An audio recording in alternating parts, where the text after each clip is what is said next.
no estudo que nós estamos fazendo do Anahata Chakra. Ontem eu havia comentado, a Tulasi tinha feito uma pergunta sobre o Anahata Chakra em desequilíbrio, né? Como que a gente pode identificar uma pessoa que está assim, se esforçando, né, pelo cultivo da série, que é o princípio do Anahata Chakra, mas que eventualmente tem dificuldades e pode entrar em desequilíbrio, né? Foi essa a pergunta. Então eu dei o exemplo de alguns yogis, né, que assim, eventualmente se desviam, né, se desvirtuam do princípio do Anahata Chakra e num saudosismo tardio vivenciam dentro do Anahata Chakra os efeitos do Manipura Chakra. E aí então eles são devidamente orientados na sequência, né? Porque o programa ele assimila, o programa já prevê, não é, a possibilidade de o jogador cometer essas falhas. Muitos outros cometeram antes, outros continuarão cometendo no futuro. Então o programa já está previamente organizado para receber esses impactos, né, e reestruturar os jogadores para que eventualmente eles não cometam mais as falhas. Então esse processo é demorado, exige algumas vidas, mas no final o programa sempre acaba conseguindo o efeito que ele deseja, o que ele precisa, que é a decantação da alma. Então, a alma será decantada de qualquer maneira, em algum ponto dentro do princípio da eternidade, mas como são almas dotadas de capacidade de interagir com a existência, né, do absoluto, então elas possuem algumas variantes de liberdade de ação individual. Então o programa ele considera as variantes que a alma pode produzir por criação individual. Então é um princípio criativo, porque é um princípio divino, né? Deus, a alma é um princípio Deus, e portanto ela é um princípio criativo. Ela pode criar realidades, e essas criações são criações autênticas, originais, únicas, e o programa está preparado para lidar com as variantes possíveis das criações das diferentes almas. Ele é flexível, ele se adapta. Entretanto, ele tem um foco, ele tem um foco objetivo. O foco dele é assim, é sangue no zóio, vai se purificar. Sabe aquela Super Nani? Aquela pedagoga, aquele professor que tem sangue no zóio, ele fica olhando para você e fala assim, melhor você desistir, porque eu não vou. Então, é mais ou menos assim que o universo funciona. Ele está mirando na alma, ele está determinado, ele foi programado para estar determinado. Então, um dos dois vai sair vencendo, e acredite, o universo sairá vencendo. Então, nós precisamos cooperar com esse programa de evolução para evitar a pressão universal, porque essa pressão é que causa desconforto. Nós temos que amadurecer e entender que nós estamos realmente inseridos num programa de cultivo, de cultura de conhecimento, e assimilar esses conhecimentos o mais rápido possível para cooperar com a pedagogia que está em andamento, e nos sentirmos harmonizados e felizes, porque na medida em que nós nos harmonizamos com o universo, então nós experimentamos a beleza e a profundidade, o sentido da existência, e eventualmente, por que não é a experiência do amor puro pelo Supremo. Agora, acontece que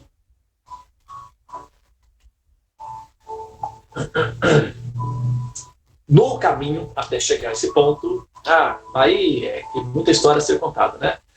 E eu vou contar uma delas hoje para exemplificar esse pedido da Tulasi, que aconteceu comigo. Eu não sei se tem alguém aqui na sala que conhece essa história. Deixa eu verificar. Se tem alguém aqui que conhece essa história, que vivenciou comigo essa história. Talvez não, a Raquel não. A Raquel veio depois. A Raquel é de Campinas, mas ela veio depois.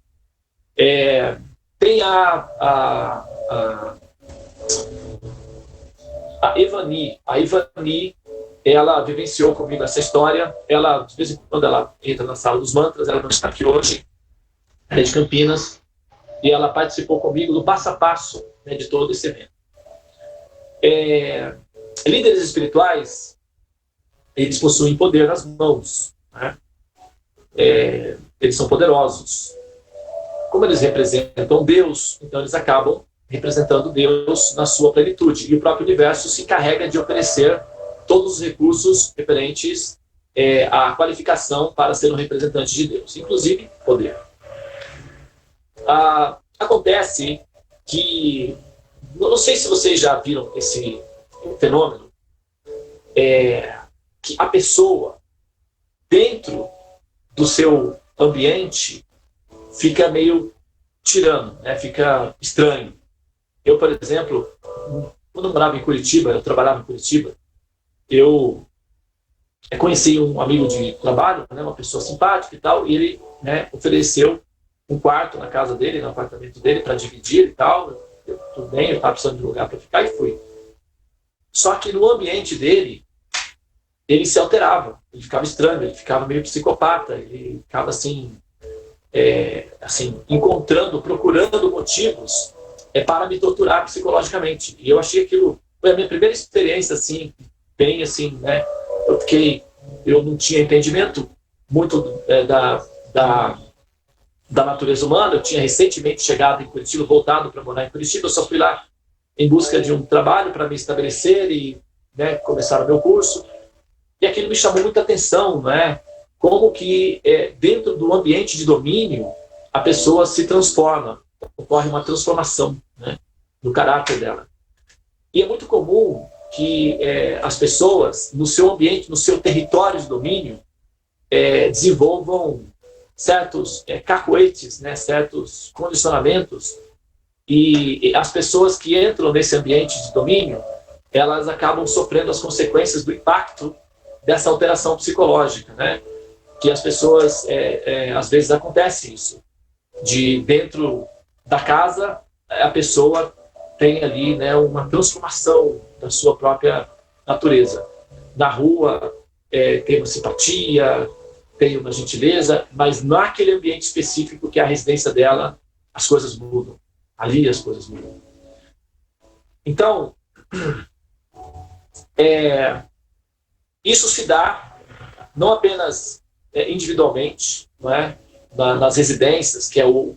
Porque tudo bem que você, como administrador do local, você tem a autonomia e a responsabilidade de estabelecer algumas regras de convivência que vão facilitar, não é, a paz coletiva, a felicidade coletiva. Por exemplo, se você mora num grupo com 4 pessoas, se tiver um que come e deixa o prato na mesa, isso cria uma perturbação social, porque a mensagem que essa pessoa está mandando é a seguinte: vocês, meus empregados, que não fazem absolutamente nada, que têm tempo livre, que são simplesmente parte do meu passatempo da existência, por favor, ocupem-se apropriadamente e lavem o meu prato. Essa é a mensagem subliminar que a pessoa está mandando.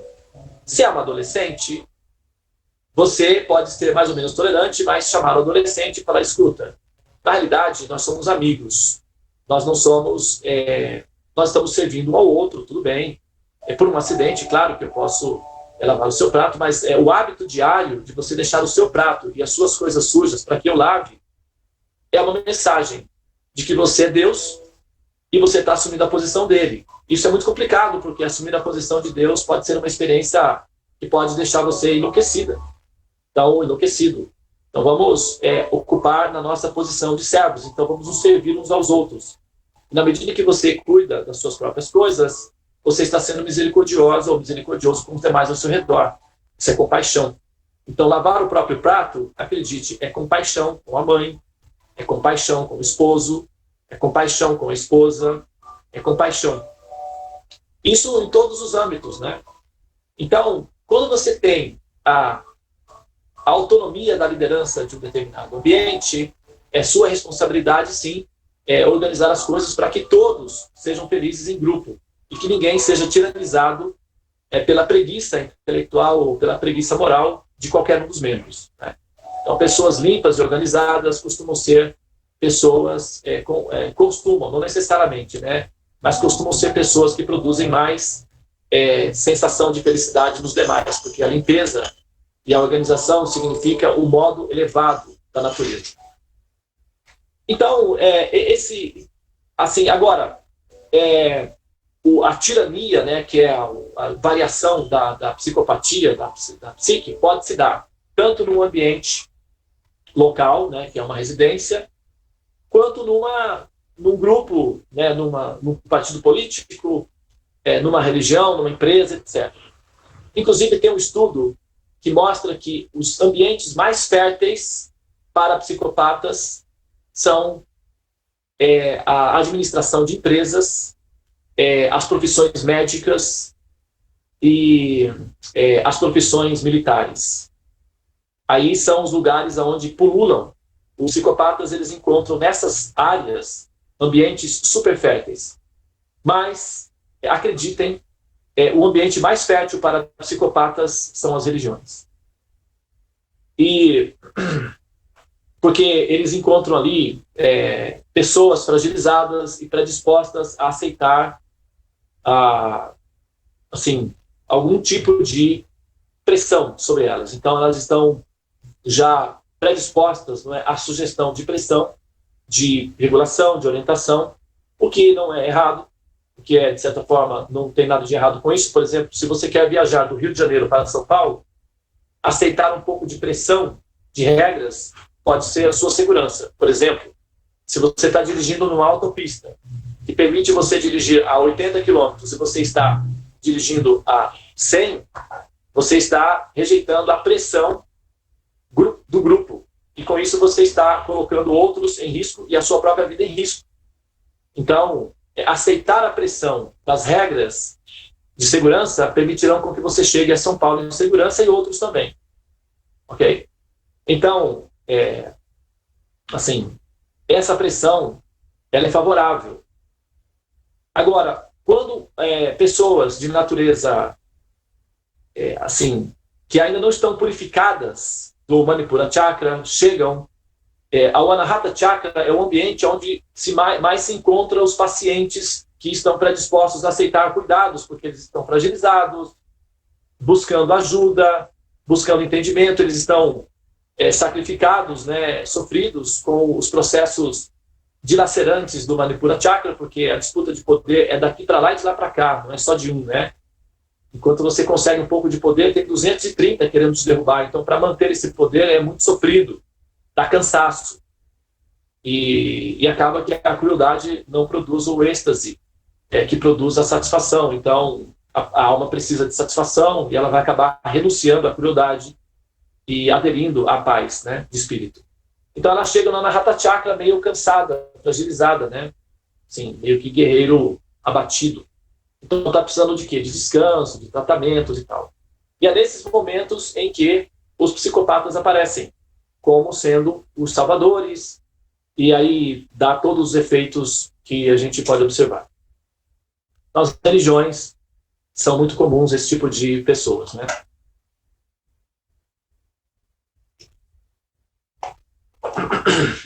Eu assisti um documentário de um monge chamado Tomás de Torquato. Ele foi o mentor da rainha Isabela e do rei Afonso, que expulsaram os muçulmanos e os judeus da Europa, da Espanha principalmente. Esse casal, eles patrocinaram Cristóvão Colombo para descobrir a América e eles instalaram a Inquisição Espanhola. Eles deram início àquilo que nós chamamos de o arquétipo da Inquisição, foi iniciado por essa mulher, que foi uma rainha muito importante da Europa, e o nome dela é Isabela. E eu assisti o documentário do mentor intelectual dela, que foi um monge chamado Tomás de Torquato, e ele, então, estabeleceu o início da Inquisição Espanhola. E, bom, então os psicopatas apareceram aos milhares ao redor do conceito dele. Muito bem, então eu fui convidado, eu fiz o mapa de uma psicóloga em Salvador, eu estava em Salvador, e eu já tinha terminado o meu ciclo de atendimento em Salvador, mas apareceu uma pessoa que queria um mapa urgente, e ela era de Campinas. Na verdade, era de Salvador, mas estava em Campinas. E era domingo, eu estava de folga, me despedindo, né? Eu estava na praia de Itapuã, passando a tarde, eu estava lá, curtindo com meus amigos e tal, e quando eu cheguei de volta no meu hotel, onde eu estava hospedado, eu recebi a notícia de que tinha uma pessoa lá me esperando já fazia 2 horas, e que estava necessitando urgente de um atendimento astrológico. Era uma psicóloga importante de Campinas e uma consteladora familiar muito conhecida. Eu não sabia de nada dela, né? E era da minha série, Rahu. Então, eu pedi, né, assim, tempo, né, para tomar um banho e tal. Demorou um pouco e eu comecei o atendimento dela, era umas 7 horas da noite, mais ou menos. E nós concluímos o atendimento dela por volta de meia-noite. Porque como ela é uma consteladora, uma psicóloga, então ela aproveitou para explorar o máximo possível. Só que não foi suficiente, ela pediu outro atendimento no outro dia, antes de ir para Campinas, assim, pela manhã, me parece, né?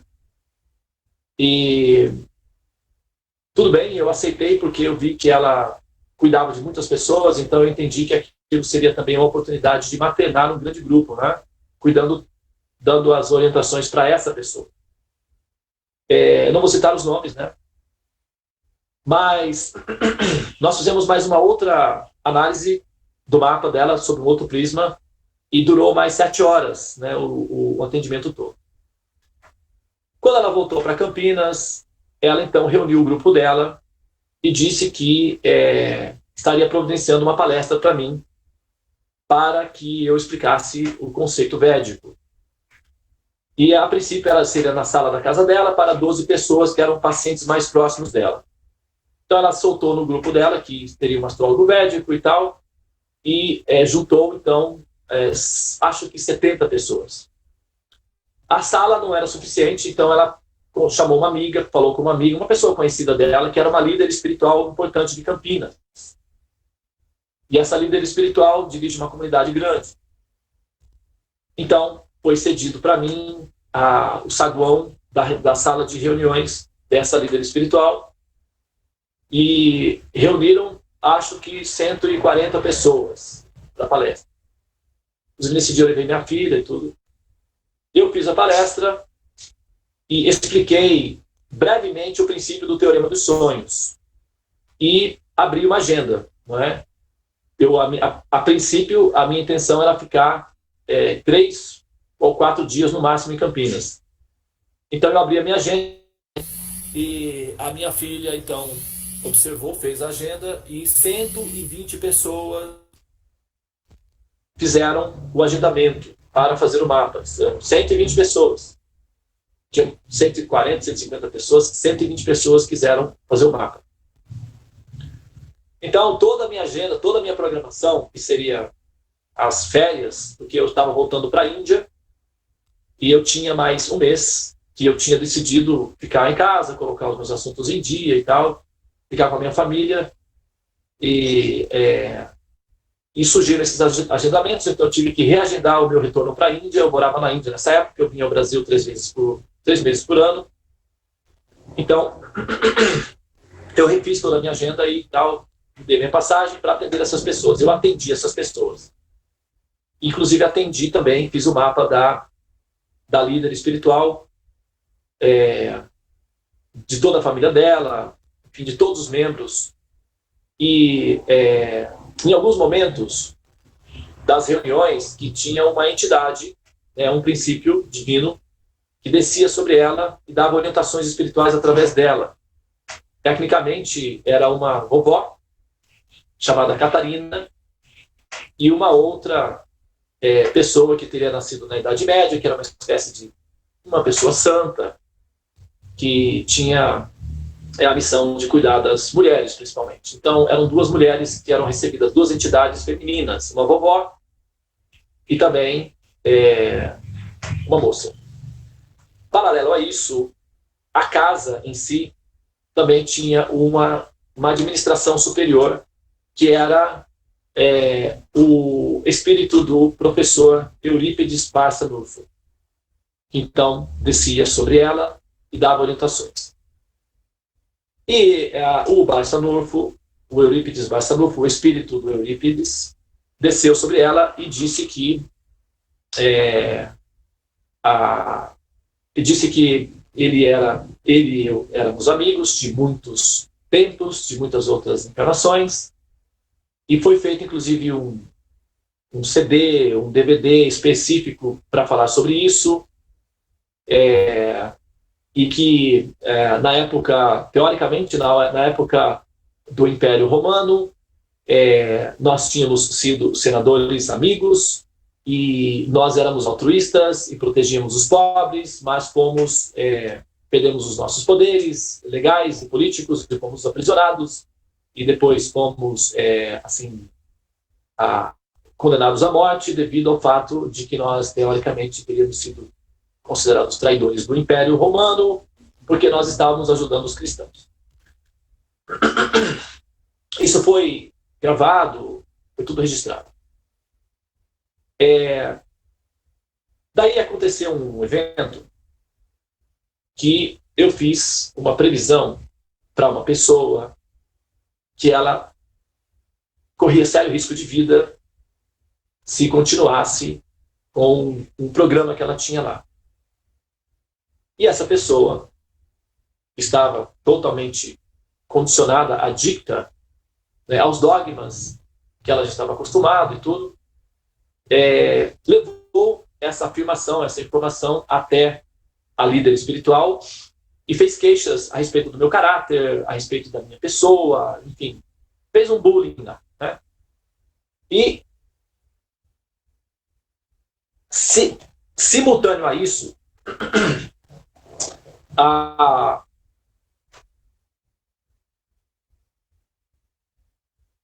essa líder espiritual tinha marcado um almoço na casa dela com a filha dela, e a filha dela marcou, preparou, fez o almoço, e no dia que eu deveria ir para o almoço na casa, para fazer a análise do Vastu Shastra, que seria da configuração do terreno onde seria construída uma casa para a família, chegou no meu consultório um caso extremamente assim, delicado de uma mulher com câncer, uma senhora com câncer, desesperada, assustada, né? Querendo ajuda e precisando falar comigo. Então, eu já estava tudo marcado, né? Eu passaria um dia praticamente lá com a família e tudo, e eu tive que desmarcar minha emergência. Não desmarcar o dia todo, mas desmarcar pelo menos um período, que seria na parte da manhã. Eu iria na parte da manhã, passaria a parte da manhã com a família e almoçaria, e depois, né, à tarde, eu então ou estaria livre, ou então, enfim, confraternizaria, né? Só que eu então liguei e pedi para nós alterarmos a rota. Então eu iria no almoço, almoçaria, faria tudo o que fosse necessário, passaria a tarde, ficaria até a noite se fosse preciso. Mas amanhã eu precisaria ficar para dar esse atendimento. Talvez, eu não sei o que aconteceu exatamente, se foi uma interferência da filha, ou se foi a própria mãe, que já estava um pouco, assim...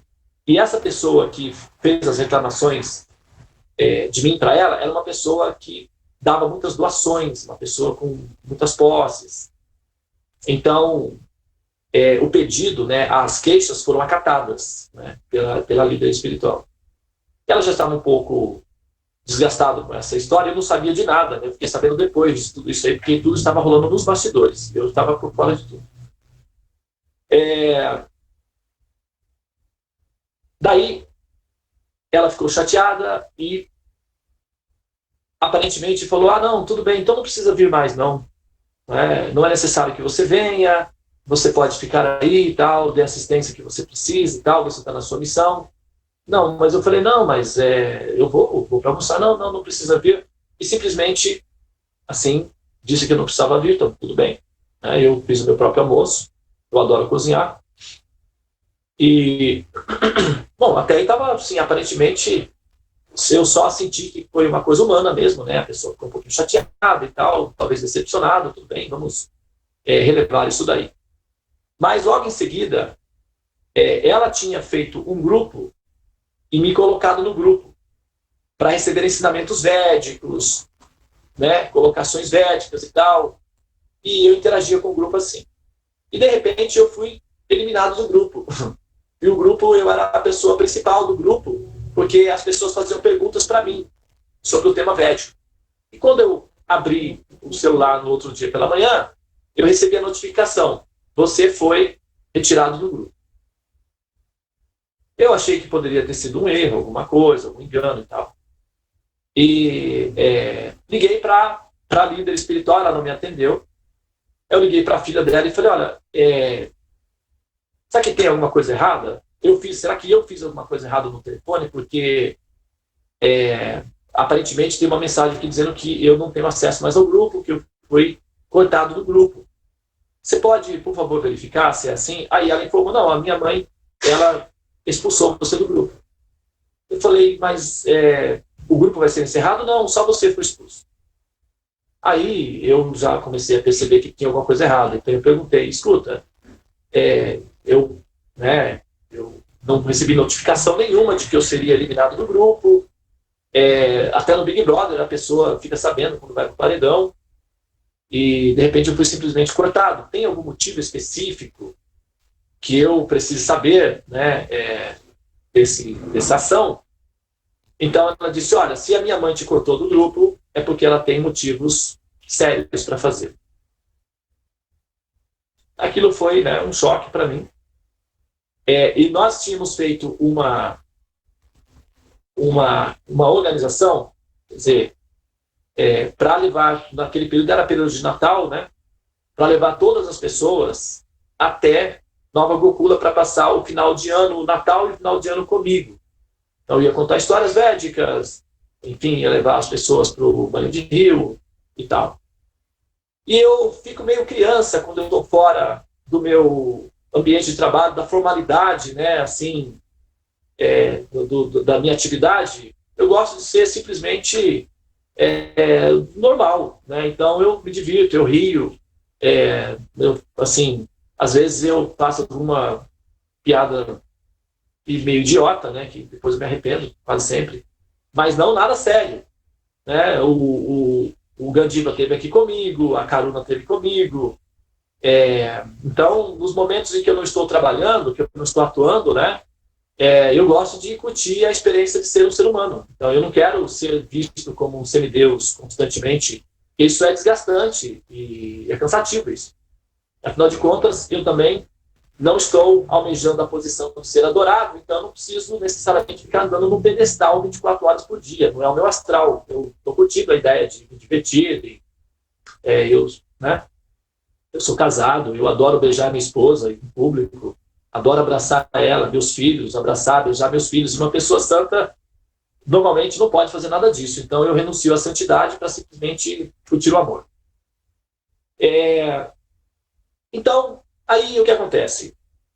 Esse grupo que estava montado para passar o final de ano comigo, simplesmente foi proibido por essa líder espiritual de ir comigo no Réveillon, e também foram todos proibidos de falar comigo. E depois circulou uma carta dizendo que, na verdade, eu era uma ameaça, uma pessoa que faz a previsão